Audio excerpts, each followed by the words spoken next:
आज की कहानी हमारे पड़ोसी देश चीन से है। ये कहानी एक ऐसी अंधेरी रात के एक ऐसे बस सफर की है जिससे कई सारे रहस्य जुड़े हैं और इस घटना के बाद कई लोगों ने तो रात में सफर करना ही बंद कर दिया था, और खासकर इस रूट पर। कहानी शुरू होती है चीन की राजधानी बीजिंग से कुछ किलोमीटर दूर yuan Ming yuan bus terminus से। 14 नवंबर 1995 की देर रात एक बस yuan Ming yuan bus terminus से निकलती है। ये बस उस रात की आखिरी बस थी और इस बस का जो आखिरी स्टॉपेज था वो था शियांग शैन, जिसे कि फ्रैग्रेंट हिल्स के नाम से भी जानते हैं, और ये जगह हाइडियन डिस्ट्रिक्ट में पड़ती है। Yuan Ming yuan bus terminus से फ्रैग्रेंट हिल्स तक का जो सफर था वो तकरीबन 16 किलोमीटर लंबा था, और इस बस का जो रूट था उसका नंबर था रूट नंबर 375। तो ये आखिरी बस अपने तय वक्त पर बस टर्मिनस से निकलती है, और जब ये बस वहां से निकली तो इसमें उस वक्त कुल 2 लोग थे, एक तो बस का ड्राइवर और एक लेडी कंडक्टर। इसके तकरीबन 2-3 स्टॉप के बाद ये बस वहीं पर एक बहुत ही मशहूर जगह है समर पैलेस, उसी के एक बस स्टॉप पर रुकती है। उस बस स्टॉप से एक बूढ़ी महिला, एक 20-22 साल का एक जवान लड़का और एक यंग कपल इस बस में सवार होते हैं। जो यंग कपल था वो दोनों ड्राइवर के पीछे वाली सीट पर जाकर बैठ जाते हैं, और जो लड़का था वो दूसरी साइड वाली सीट पर बैठ जाता है बस के गेट के पास, और वो बूढ़ी औरत उस लड़के के पीछे वाली सीट पर ही बैठ जाती है। इसके बाद ये बस वहां से चल देती है। अब इस रूट नंबर 375 की पूरी बस में कुल मिलाकर 6 लोग थे, ड्राइवर और लेडी कंडक्टर को मिलाकर, और ये बस अपने तय रूट के हिसाब से अपनी मंजिल की तरफ बढ़ रही थी। जिन रास्तों से ये बस गुजर रही थी वो शहर का बाहरी इलाका था, और उन रास्तों में इस बस के अलावा और कोई दूसरी गाड़ी नजर नहीं आ रही थी। चारों तरफ बिल्कुल खामोशी थी क्योंकि लगभग आधी रात हो गई थी। उस खामोशी में सिर्फ उस बस के इंजन की आवाज सुनाई दे रही थी, और क्योंकि नवंबर का महीना चल रहा था तो ठंड भी बहुत ज्यादा थी। उसके बाद जब 2-3 बस स्टैंड गुजर गए तो बस ड्राइवर को अंधेरे में खड़े 2 लोग नजर आए जो कि बस को रोकने के लिए हाथ हिला रहे थे। मगर ये दोनों लोग बस स्टैंड पर नहीं खड़े थे, बल्कि अगले बस स्टैंड से काफी पहले ही बीच रास्ते में खड़े थे। तो पहले तो ड्राइवर ने फैसला किया कि वो बस को नहीं रोकेगा क्योंकि वो दोनों बस स्टैंड पर नहीं थे। मगर जब उस बस की महिला कंडक्टर ड्राइवर से कहती है कि ये इस रूट की आखिरी बस है और इसके बाद यहाँ से और कोई बस नहीं गुजरेगी, इसलिए वो इन लोगों को बस में चढ़ने दें, तो ड्राइवर को भी लगता है कि हाँ, अगर मैंने ये बस यहाँ नहीं रोकी तो ये बेचारे पूरी रात यहीं रह जाएंगे, इसलिए ड्राइवर बस को रोक देता है। उसके बाद बस का दरवाजा खुलता है और ये दोनों मुसाफिर बस में चढ़ते हैं। मगर जैसे ही वो दोनों इस बस में दाखिल हुए तो पता चला कि वो 2 नहीं बल्कि 3 लोग थे। उन दोनों ने बीच में एक तीसरे शख्स को अपने कंधे का सहारा देकर ऐसे पकड़ रखा था जिसकी वजह से बस में चढ़ने से पहले दिखा ही नहीं। बीच वाला शख्स जो बस में चढ़ने के बाद दिखा, उसके दोनों हाथ बाकी के दोनों लोगों के कंधे पर रखे हुए थे। उस बीच वाले आदमी का सर नीचे की ओर झुका हुआ था और उसके बाल बिखरे पड़े थे, जिसकी वजह से उसका चेहरा देख पाना मुश्किल था। और बाकी के 2 लोग जिन्होंने उसे सहारा दे रखा था उनका चेहरा बिल्कुल सफेद था, मतलब एक नॉर्मल इंसान से भी ज्यादा सफेद। इन तीनों ने ही चीन के ट्रेडिशनल कपड़े पहन रखे थे जो कि क्विंग राजवंश के दौरान पहने जाते थे। उसके बाद ये तीनों बिना किसी से कुछ बोले बस की पीछे वाली सीट पर जाकर बैठ जाते हैं और ये बस वहां से चल देती है।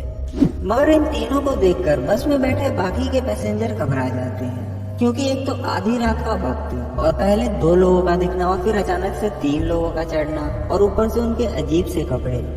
तो इन सब वजहों ने बाकी के मुसाफिरों के अंदर एक बेचैनी सी पैदा कर दी और वो सभी घबरा कर एक दूसरे को देखने लगे। उस बस की जो लेडी कंडक्टर थी उसने इन लोगों को शांत करने की कोशिश की और कहा कि हो सकता है कि ये तीनों किसी नाटक वगैरह में काम करते हैं और बस पकड़ने की जल्दी में अपने कपड़े उतारना भूल गए हो, इसलिए आप लोग घबराओ मत। उस महिला कंडक्टर की बात सुनकर वो लड़का और यंग कपल तो शांत हो जाते हैं, मगर वो बूढ़ी औरत शांत नहीं होती और वो बार बार पीछे मुड़कर उन तीनों को देखे जा रही थी।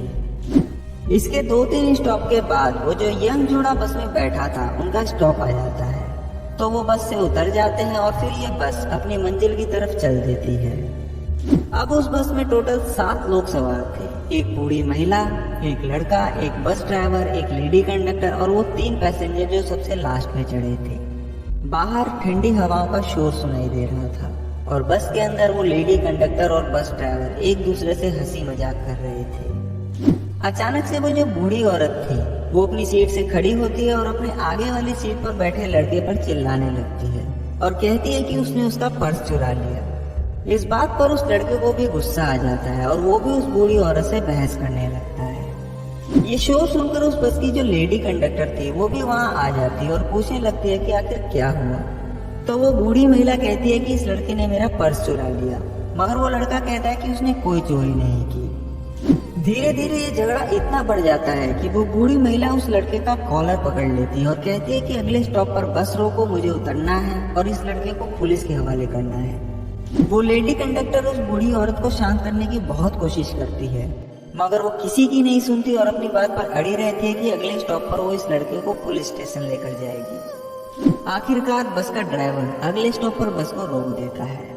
जैसे ही बस रुकती है वो बूढ़ी महिला उस लड़के का कॉलर पकड़कर खींच के बाहर लाती है और फिर वो बस वहां से आगे चली जाती है। अब वो बस तो चली गई, मगर जब वो लड़का चारों तरफ देखता है तो ना तो उसे कोई पुलिस स्टेशन नजर आता है और ना ही कोई दूसरा इंसान। चारों तरफ बिल्कुल अंधेरा था।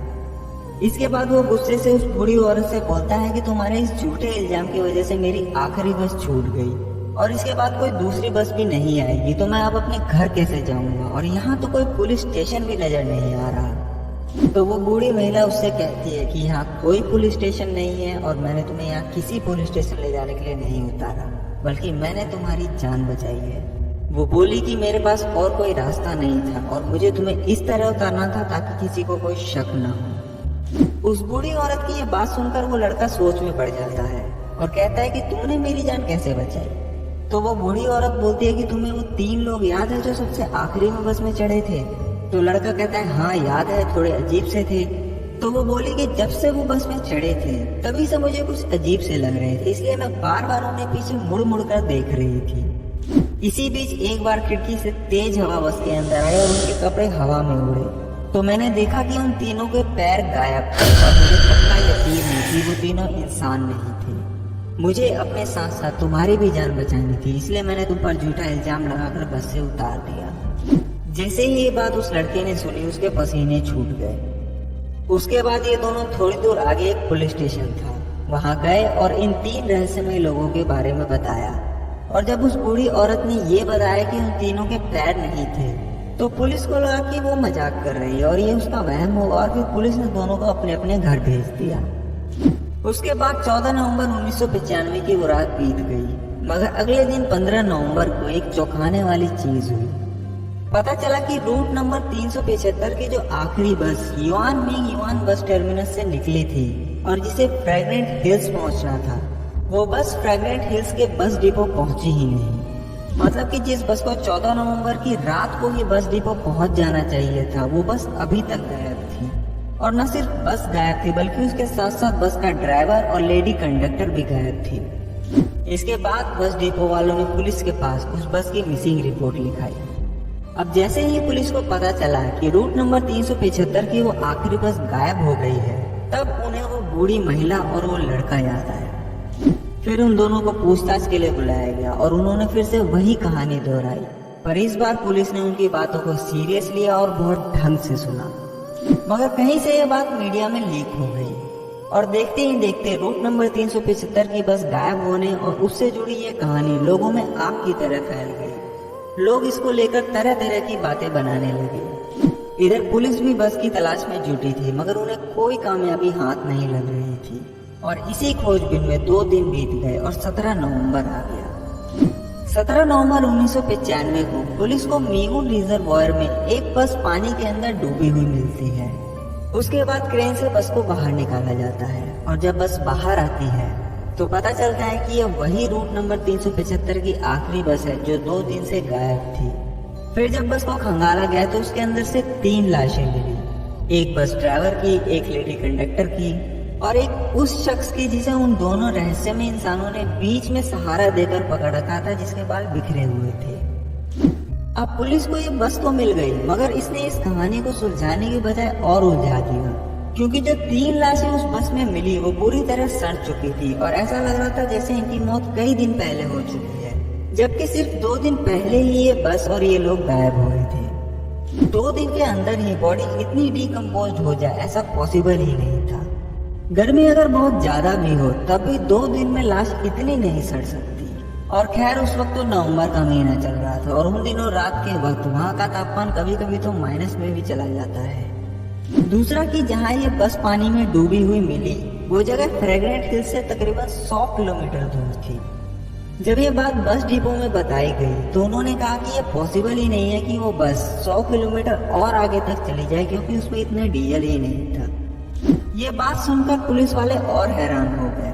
उसके बाद ये चेक करने के लिए कि बस में डीजल है या नहीं उन्होंने उसका फ्यूल टैंक खोला, मगर जैसे ही पुलिस ने फ्यूल टैंक खोलकर देखा तो पूरा फ्यूल टैंक ताजे खून से भरा हुआ था और ये बहुत अजीब चीज थी। इसके बाद पुलिस ने सीसीटीवी कैमरे खंगाले तो पता चला कि जहाँ से वो बूढ़ी औरत और वो लड़का बस से उतरा था वहां तक तो ये बस कैमरे में दिखी, मगर उसके आगे ये बस किसी भी कैमरे में कैद ही नहीं हुई।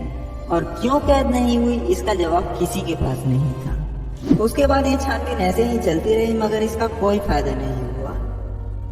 पहला कि वो जो 3 रहस्यमय लोग बस में सवार हुए थे वो कौन थे। दूसरा कि बिना डीजल के वो बस आगे 100 किलोमीटर दूर कैसे चले गए, क्या वो बस डीजल के बजाय खून से चली।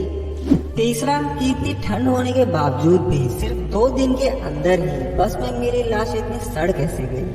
और चौथा कि उस बूढ़ी महिला और लड़के के उतरने के बाद वो बस आगे किसी भी सीसीटीवी कैमरे में कैद क्यों नहीं हुई।